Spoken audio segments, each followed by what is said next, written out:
Hey everybody, Matumbo here. Welcome back to the channel, and today we are playing some more Historic here on Magic Arena. And we are playing a deck that we've played before with some small changes.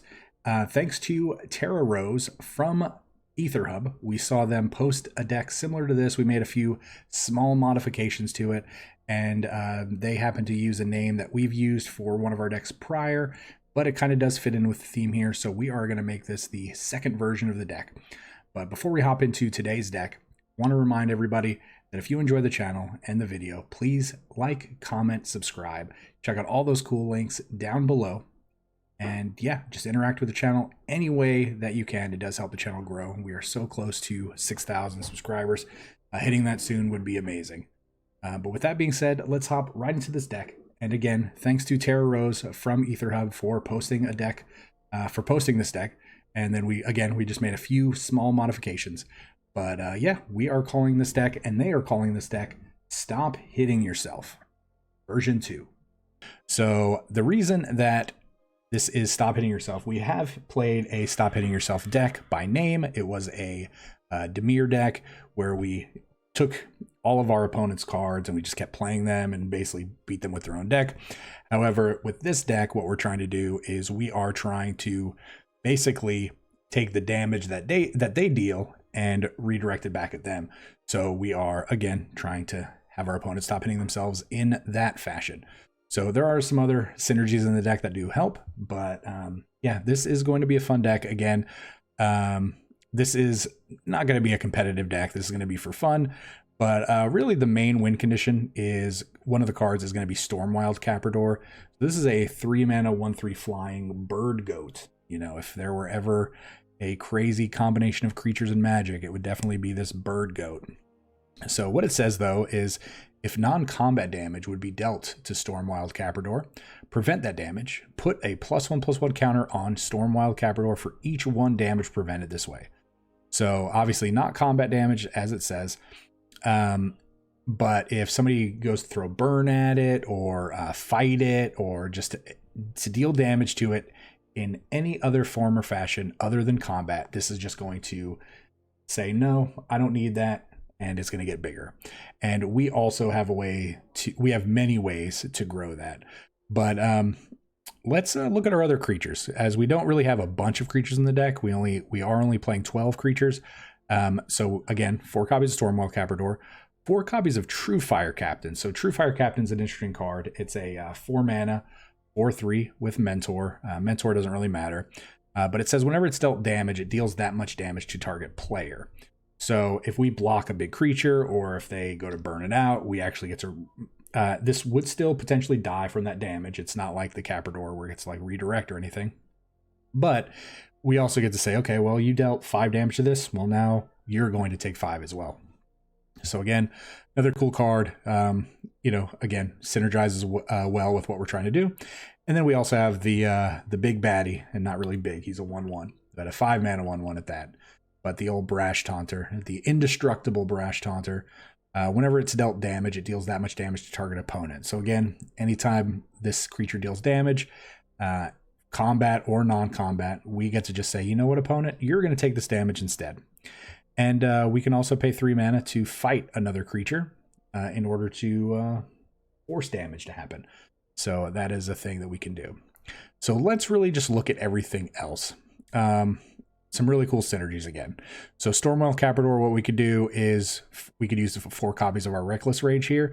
This is going to deal 4 damage to a creature that we don't control and 2 damage to a creature that we do control.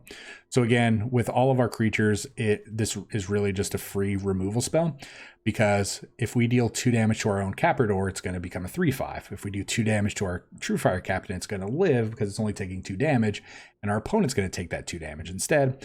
And the same with Brash Taunter. If we deal 2 damage to this, we don't care, because our opponent's going to take that damage regardless. Justice Strike is great in many ways. We're playing 4 copies of this as well. So this says target creature deals damage equal to itself, to its power. So we could later on, when our Stormwild Capridor gets, you know, relatively big, we could, you know, double its power by casting this on itself, or we could potentially use this as a removal spell, which is most likely the case. We will be using this as a removal spell, I'm imagining, to be dealing with our opponent's creatures. you know, big creatures, 4/4s, 5/5s, 6/6s, 7/7, you know, as the numbers go. But this is a great removal spell as long as the power is equal to, greater than, or equal to the toughness. This will remove it usually. We also have 4 copies of Volcanic Fallout. So this is actually a really good card. I feel like it's a really good sleeper card in Historic right now. You know, every once in a while you get these cycles where you seem like you're playing a deck all the time. And lately I felt like we've been playing a lot of the mono blue aggro decks. Well, this card is great against mono blue aggro because all their creatures are usually, you know, one toughness or 2 toughness. And they're usually only 2 toughness when they start throwing on those stupid enchantments that, you know, say give a creature +1/+1, they deal damage, they get to draw a card, you know, Curious Obsession, stuff like that. But this is a 3 mana instant, and it says this spell can't be countered. So you know what? I'm killing your creatures, and you're just not going to be able to do anything about it. And it deals 2 damage to each creature and each player. So again, great because 2 damage to Stormwild Capridor is going to make him a 3/5. Going to keep our captain alive, and our Brash Taunter is going to just punch our opponent. And Storm's Wrath is just a, you know, it's a roided up version of Volcanic Fallout. We're going to deal 4 damage to everything. Capridor is going to get big.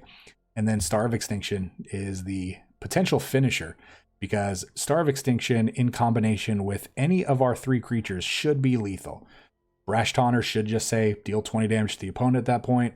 True Fire Captain says the same thing, and then Stormwild Capridor is just going to become a 21/24 at that point. So, or a 21/23, sorry, math is hard sometimes. And then last but not least, we do have one other card that we have not talked about, and that is the Gideon Sacrifice. So really what this is going to do is, this is going to say we get to choose a creature or planeswalker we control. Again, it's typically going to be one of our creatures here. And then it says all damage that would be dealt this turn to you and permanent you control is dealt to the chosen permanent instead. So we could get, there's a bunch of decks that we can really get, but I'm honestly, this card in particular, I'm really hoping that we go against a Burn or a Goblins deck, where a Goblin deck decides to swing at us for like 40 damage in one turn, you know, and they go crazy. Because what we can do is if we have any of these in play, well, not the Capridor, but a True Fire Captain or a Brash Taunter, what we get to do is they attack. We get to say, okay, well, all the damage is going to be redirected, and we redirect it at one of these, and it's going to take all that damage, and then our opponent's going to take all that damage. That'd be really good. But again, this doesn't necessarily work with Capridor because this still would be combat damage at that point. But I mean, it could keep us alive. I am hoping though that we do get to abuse this card in some form or fashion. And then last but not least, we have Gideon the Trials. Gideon the Trials, again, it's a card we're trying to work with here. If we do use the +0, the middle ability to turn into a 4/4, it does also say prevent all damage that would be dealt to him this turn. So if we do turn him into a 4/4, we can cast cards like Storm's Wrath or Volcanic Fallout, and we don't have to worry about him actually taking any damage. So still some pretty good synergies, and if we need to, we can just emblem and not lose the game. So that is all of the cards, and we are rounding this up with 24 lands as per the usual in standard. Again, that is a 40% curve, or not curve, but it's a 40% ratio of lands to non-lands, and that's pretty standard. So, but that's the deck. Let's hop into the gameplay and see what we end up with. All right, stop hitting yourself. Version 2. We're doing it. This is the Memer's Dream deck.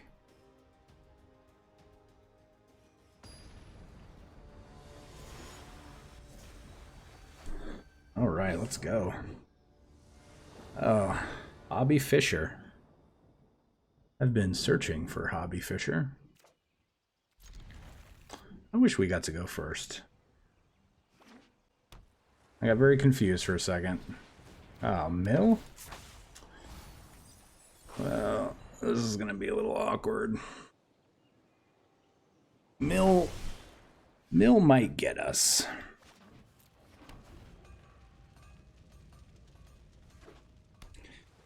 Mill might get us. However, Gideon's pretty good against Mill, right?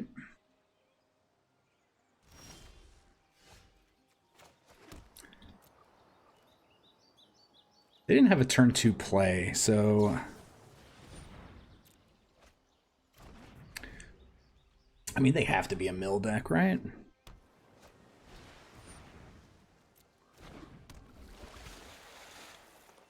Are they rogues? Oh, definitely mill.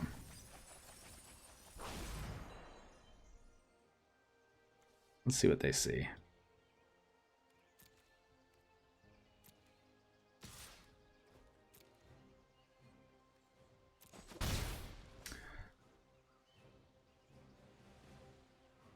So,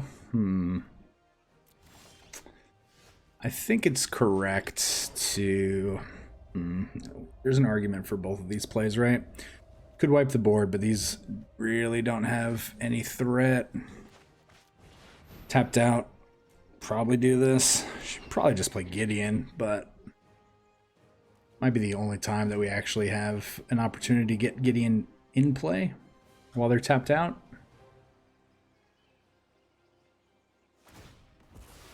Okay, that's good news.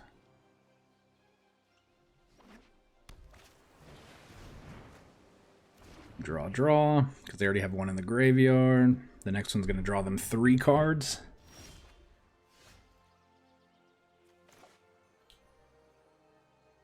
So, I'm going to play this first. They're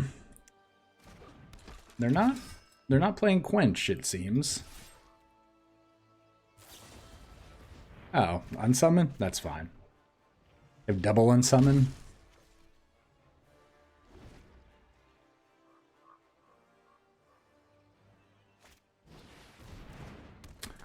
Well, Bruvok is pretty good.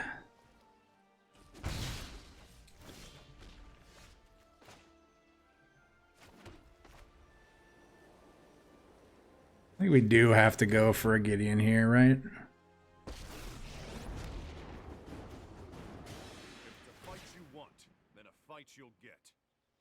It is a fight I want. It's time to give up.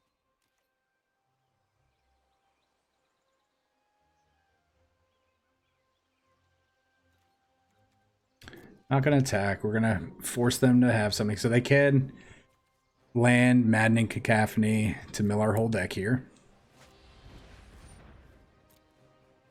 Okay.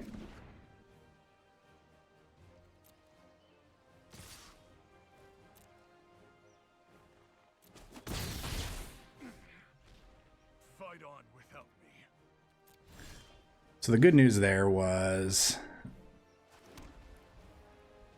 that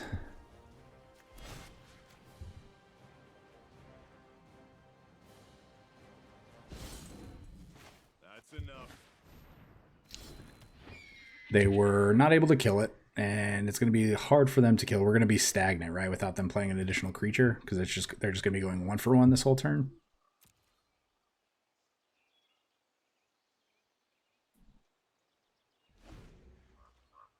We can Volcanic Fallout. I mean, that's fine.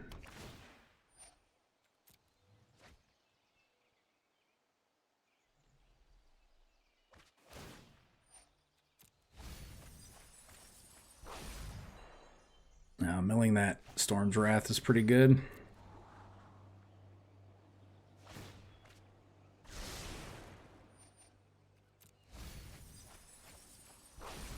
Oh, well, there's a card we wanted.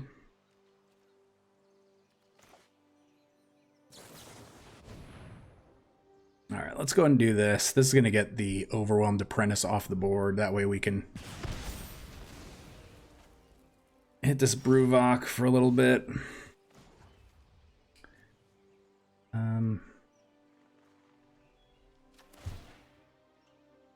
See what happens. That's enough. Back for 7.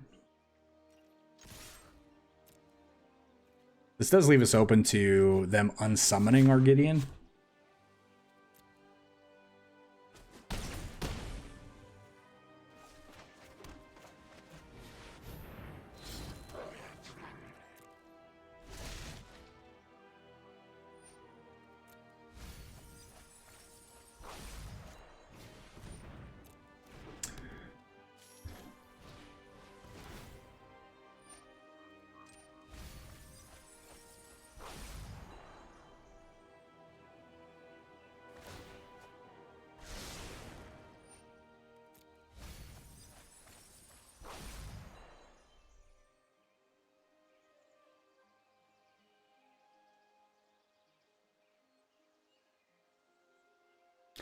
We do potentially have lethal next turn.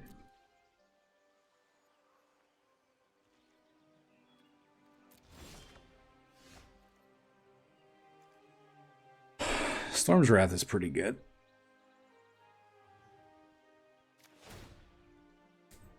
I don't think so.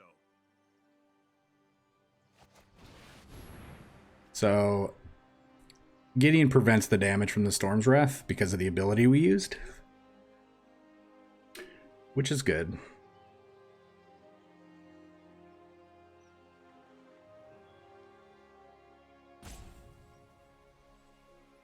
I do think they're dead here. Right, they have one on summon.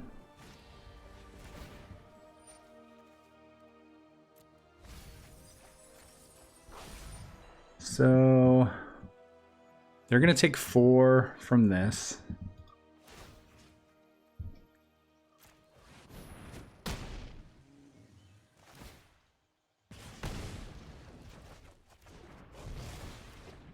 Four from that. And 4 from that. Sweet.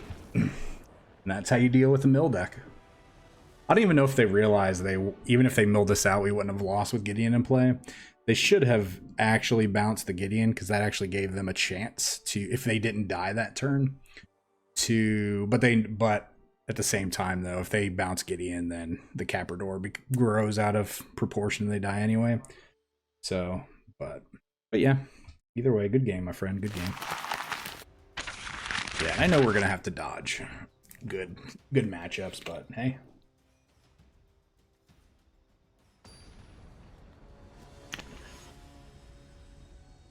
We just don't want to hit any of the super powerful decks, right? All right, so I guess we keep this. This is a weird hand. But we have some creature control on the board, or in our hand. They're playing Jund. Might as well throw this out.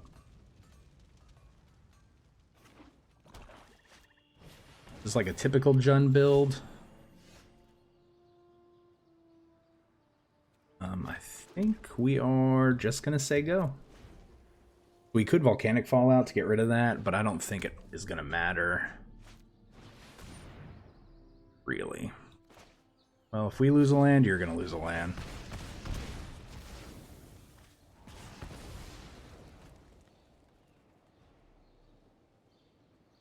We're not going to play this yet, right?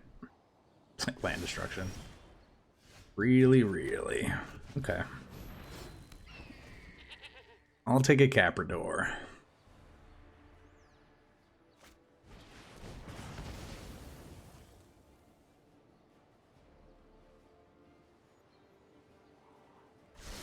Bottom feels good.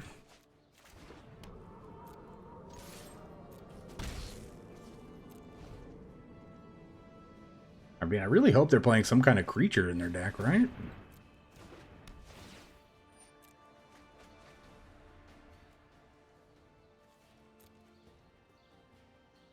Well.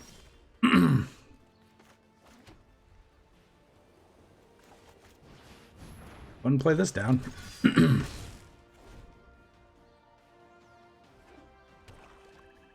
have to worry about a... yeah, they're gonna cast it. Here it comes. Yep. Casualties of War. I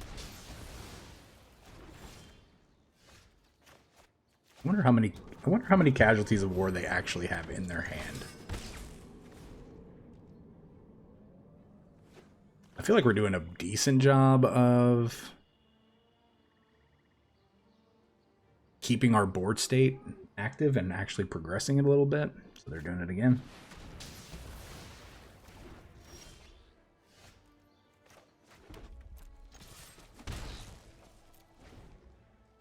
Yeah, so they're most likely on a creatureless. So they get to kill. Yep. We're pretty much dead now, right?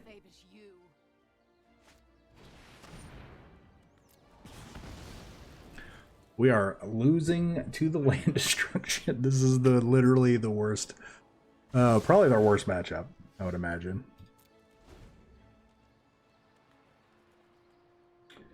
They get to plus, sack a swamp. Really, get sack a mountain. No way. Oh, they probably just drew another one. Or they just don't need any more.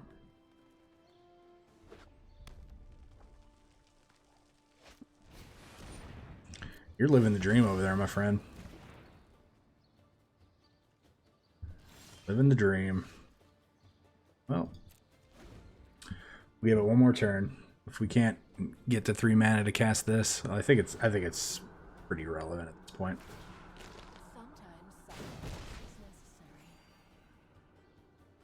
They're just on the constant flood of, or drawing all of their land destruction spells. Oh, how Magic was supposed to be played. Alright, good game. Good game. Good game, Papa Pow. Good game. Ooh.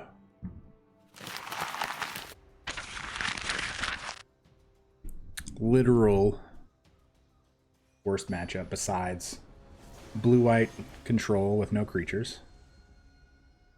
But now we get Uber Crisis, right? With the Teferi as their background, or as their avatar.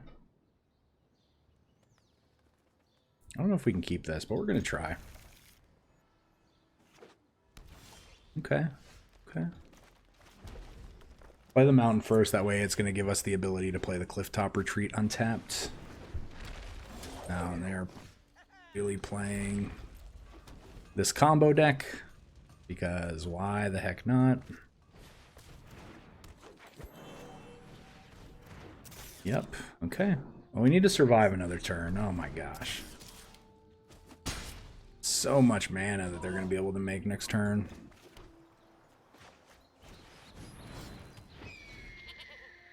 Could just potentially be dead here.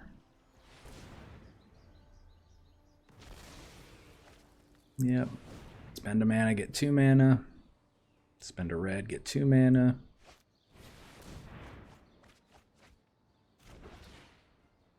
Are we dead?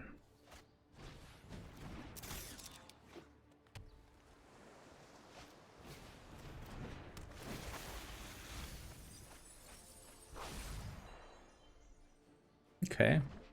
I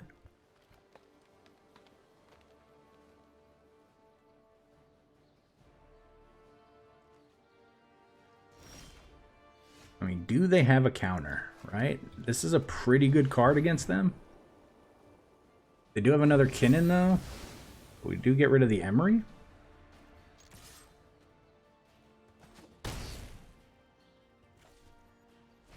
So they do get to cast this Balagad Recovery. Obviously, Kinnan's going to come down first, because Kinnan's going to generate extra mana with the Chromatic Spheres.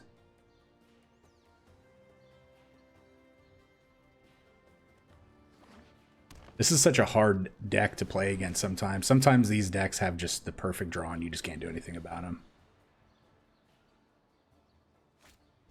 Alright, so Emery comes back.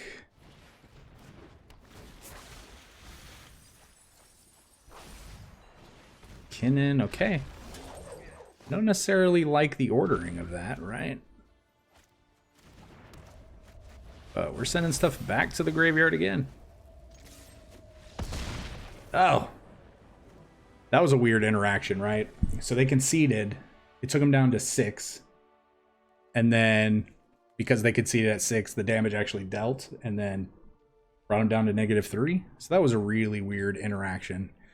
Because we did not deal them 18 damage that turn. Because they were at 15, so. Alright, well, good game. I'm glad we beat that combo deck. All right.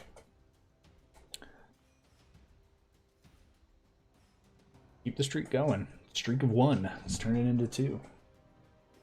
Hey, Jinx. Hop up here to say hello. You wanna come up here? No? You too busy trying to see your squirrel friend? loves her squirrel friends.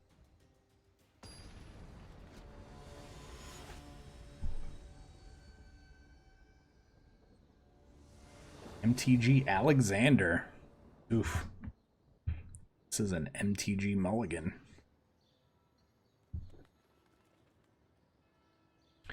That's a name that I'm surprised I don't think I've run into before on Arena, is Mulligan. We went from 2 mountains to 3 mountains. Right, so I know this looks weird, but we're going to keep it. I'm not going to mulligan again. Alright, so playing the old rule aggro, just like everybody and their mother's playing right now. Burning Tree into... How many Burning Trees you got? Didn't even have a Robber of the Rich to back that up with. That's good. And we're... Okay. We have a chance. Let's draw planes here. Oh my gosh, it's coming together. It is coming together. So I'm going to take a full hit if they attack here. Because if they attack here, I think that means, even with the Lanarelf, I think that puts them 100% on the Embercleave plan. And I think Storm's Wrath just destroys this deck from that point on.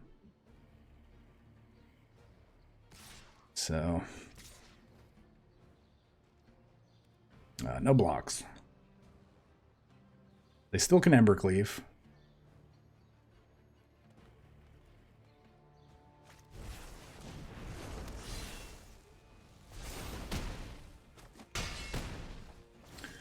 Okay.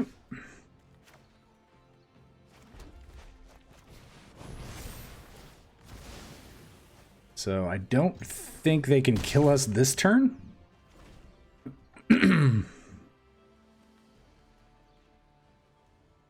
I would like for them to tap out to cast something, because I think if they do, then we win next turn. Robber of the Rich is fine.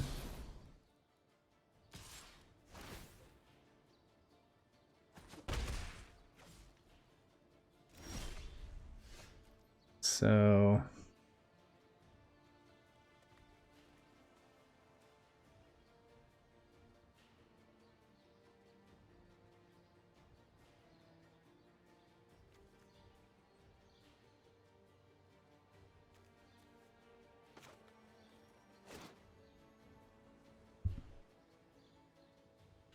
This is kind of tricky, right?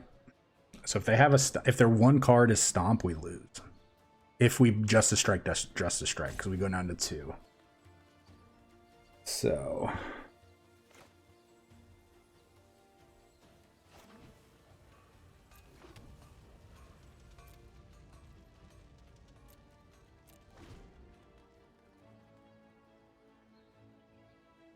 So I'm gonna, if they go to their attack step, I am going to kill the Robber before it attacks.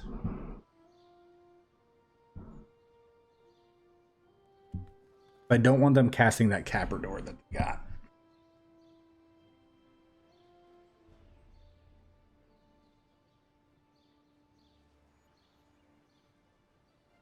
If they go to equip here, I think that's great as well. I do think we're in a pretty okay spot. Especially drawing this 3rd Justice Strike. That's really good.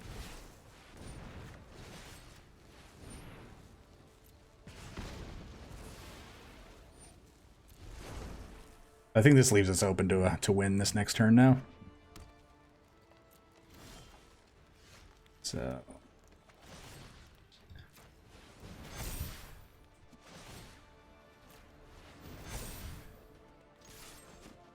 Boom! 2022. Oh, man. I think we made good decisions that game. I think we made good decisions.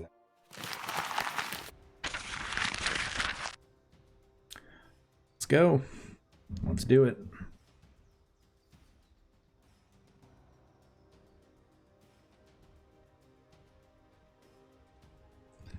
Yep. Let's go. Let's go. Captain Smomy? Is that your name? Smomy? Oh, we have to mulligan this. Definitely gonna keep. I think we just get rid of the True Fire Captain, to be 100% honest with you.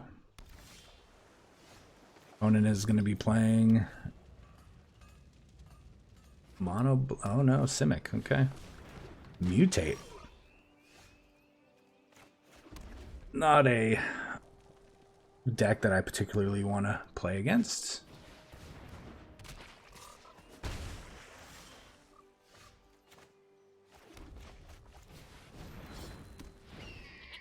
You might be wondering why I'm not playing this Cliff Dot Retreat, because it doesn't necessarily matter right now.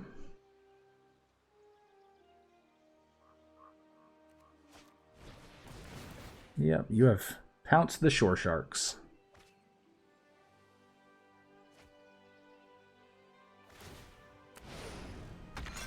Your creature has grown immensely. Your frog has grown into a shark. Alright, now we will replay. I think we're gonna wait.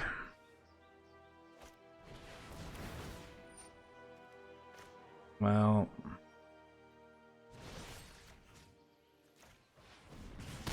I do know they still get to bounce, but they don't get to have a Shore Shark in play. They'll just have the 6/6 that we get to Justice Strike next turn.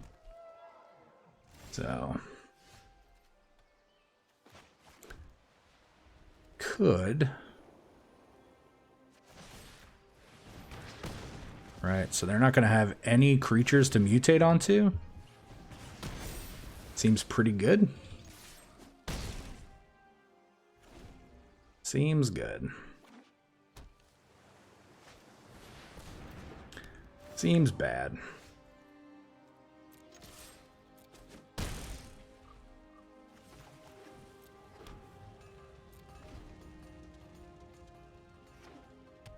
Please don't have another Short Shark. Gem Razor. Okay.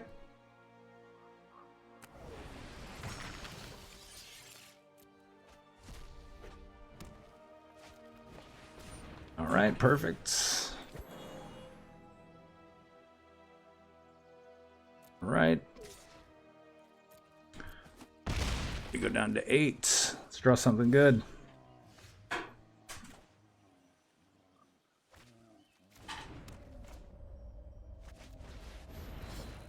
Well, I guess we have to. That thing has trample.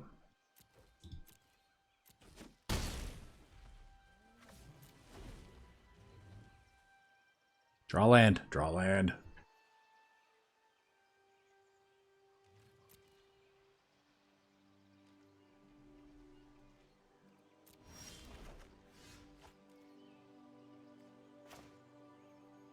I mean, we just go for it, right? YOLO. All the damage. Take 46.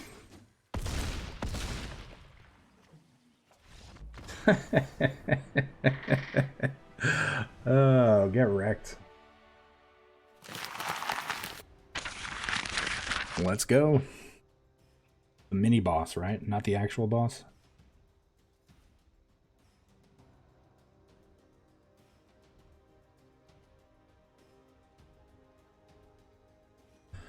I'm excited.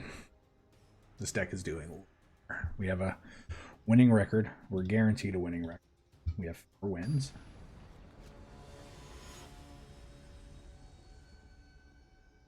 I figured this could potentially be a 3-win deck, but we're definitely running into some decks that are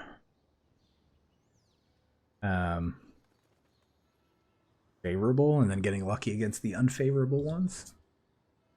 Except for the land destruction deck, right? There was just no winning there, I don't think. For a while, though, I thought we were stabilizing pretty good, but they just endless removal. What is this opponent playing? Don't be goblins. It's not goblins.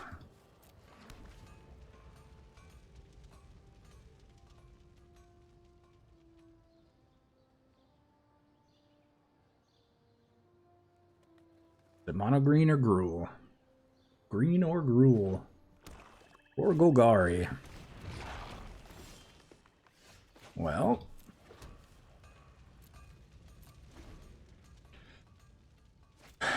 this is going to be a challenge.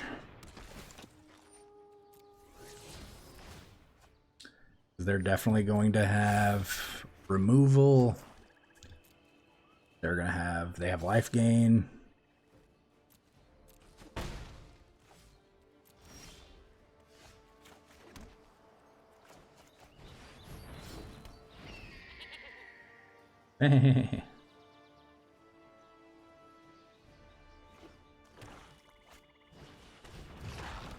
Holy wild growth walker.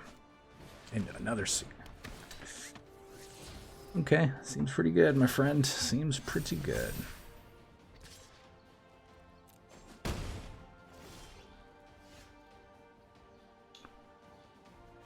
Three, 5.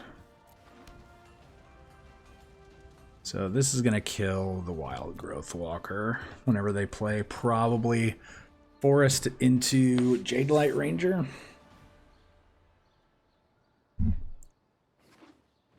That's what I'm imagining.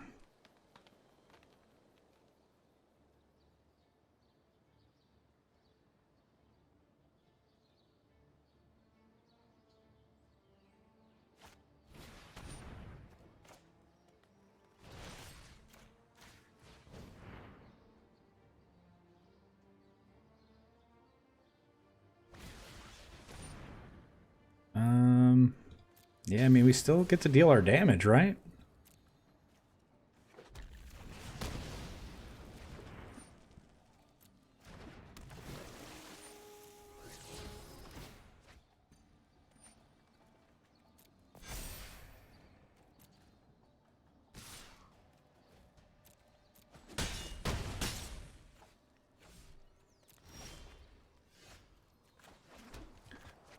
Well, this guy's indestructible.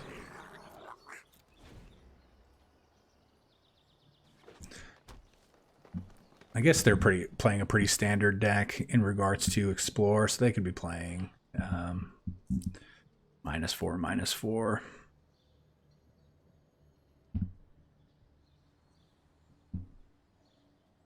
They're just working out some damage in their head. Yeah, that also can do the trick.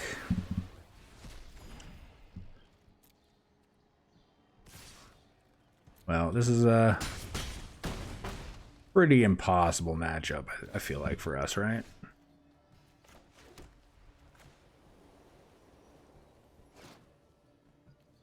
How greedy are we, right? We play this? No, we can't. We 100% have to. Have to Starve Extinction. That was a great draw, though.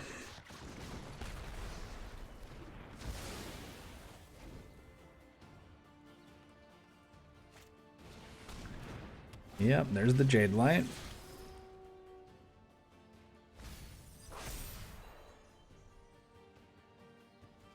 Please get rid of that. Oh, thank you.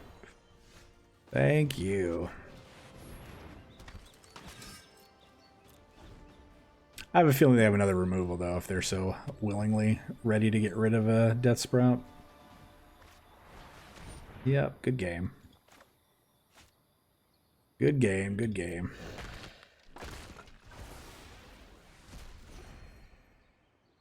Well, even though this doesn't do anything, we're going to cast it.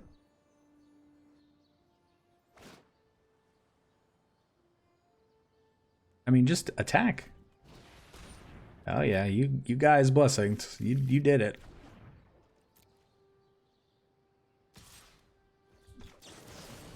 All right. Lord Bahamut. Bahamut. You got us. Good game. Good game. All right. Final boss time. And maybe we jinxed ourselves by talking about our record beforehand, but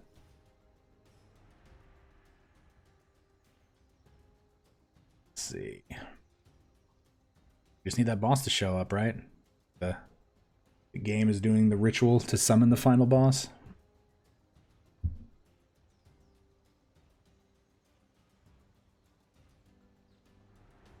Speaking of final bosses, we did actually finish watching another run through of Buffy the Vampire Slayer yesterday. So, well, this hand is garbage. We're gonna play it. Everybody is on Simic. Don't know what we're gonna need yet. I mean, this definitely comes down as a white mana source.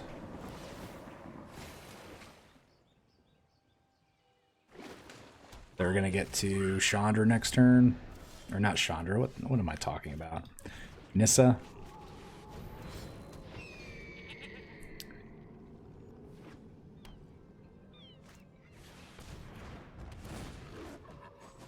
Sure.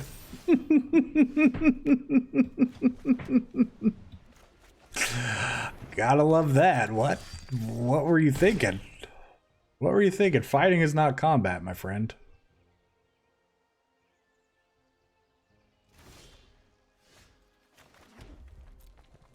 All right, we're just going in.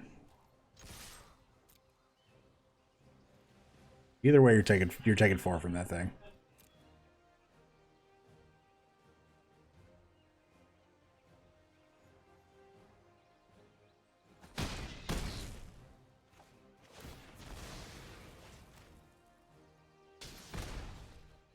So I feel like they're definitely on the flash deck, so we're not going to play Brash Taunter, right?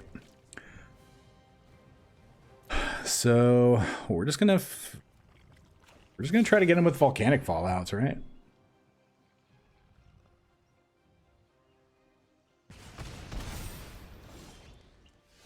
So another volcanic fallout wins the game here.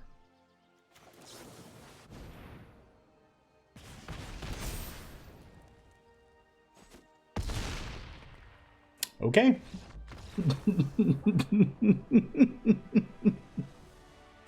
This deck shouldn't work like this, but it's great. Oh, this deck is a lot of fun. So, all right. Let's talk about this deck. All right, everybody, welcome back to the wrap up. And yeah, we did really good still. We went 5-2 with this deck. Now, I felt like the deck, obviously, it lacks in certain areas, you know, like early plays and board presence and blah, blah, blah. All the typical things that people worry about in, you know, competitive Magic. But I did also notice that the more games we played, the less I liked a couple cards. And those cards specifically were True Fire Captain and Gideon Sacrifice. I do feel like that these just are, I mean, Gideon Sacrifice, obviously it's really situational. But True Fire Captain specifically is just one of those cards I felt like we just really didn't want to play it for multiple reasons. I mean, even the games where it just didn't, even if we won or lost and it didn't matter. First off, it's a 4-mana 4/3. The stats are not horrible. It has an ability with Mentor. It does work well synergistically with our deck. However, it's just really easy to get killed. I know it gets killed in the same way that Stormwild Capridor does with just regular removal. But this also, at least with Capridor, it removes the non-combat damage aspect away, so it does make this card a little bit easier to die. The double red, double white mana does make it a little harder to cast. And again, I just think its board presence is not as threatening or just overshadowing like the other creatures are, where they're just like, oh, potential doom immediately. And then again, Gideon Sacrifice, I mean, I don't really feel like we needed to utilize this at all. And so it just wasn't necessarily something that I felt like we needed to play. So I think if we were to go in and replay this deck, I think we would just go in and just look at adding just some spot removal, just some additional spot removal. Nothing fancy, nothing crazy, just to deal with, more creatures, stuff like that. Maybe we could look into, we don't want to play Stomp because, again, Stomp doesn't necessarily work with Capridor. But again, Stomp being a dual card, like an adventure card, we could stomp something on our opponent's side and then play it as a 4/3. So it does actually give us a little bit of a good curve out, because we could turn 2 stomp something of theirs, and then turn 3, if we don't have a Capridor, then we actually get to play a Bone Crusher Giant. So again, just something worth thinking of. However, though, I really like the deck. This deck's a lot of fun. It's not super expensive to play. There are there's 4 mythics in it. You don't necessarily have to play Gideon of the Trials. This is just something we were trying. And then Star of Extinction, again, only playing 2 of these. This is a deck you could just run up to 4 and then just go for the whole Brash Taunter Star of Extinction combo. And then at that point, if you do that, I think it actually might be worth playing. We could go up to 4 Star of Extinctions. I think at that point, maybe we just go up to 4 Mind Stones and actually just try to speed the deck up a little bit. Or if you guys wanted, could potentially Blood Sun Lotus Field this deck up. So yeah, that's the deck. Again, a lot of fun. 5-2, not a horrible record. And we actually beat some decks that I know we should not have beat. We did get some fortunate draws, and I think we did make some good decisions. So that is Stop Hitting Yourself version 2. But hope you guys enjoyed it. If you did, please like, comment, subscribe, hit the bell icon, share the video, get the word out. We're almost to 6,000 subscribers. We're so close. And check out all those cool links down below: the Twitch link, the Discord link, and the Patreon link. So many options for free interaction. It helps the channel in any form or fashion. So yeah, thanks again for tuning in. I hope you enjoyed it. Please, everybody, stay safe. We'll see you next time. Remember, this channel would not exist without such amazing viewers and subscribers. Thank you so much for interacting with the channel and helping grow the community. And a very big special thank you to the Patreons listed here for supporting the channel.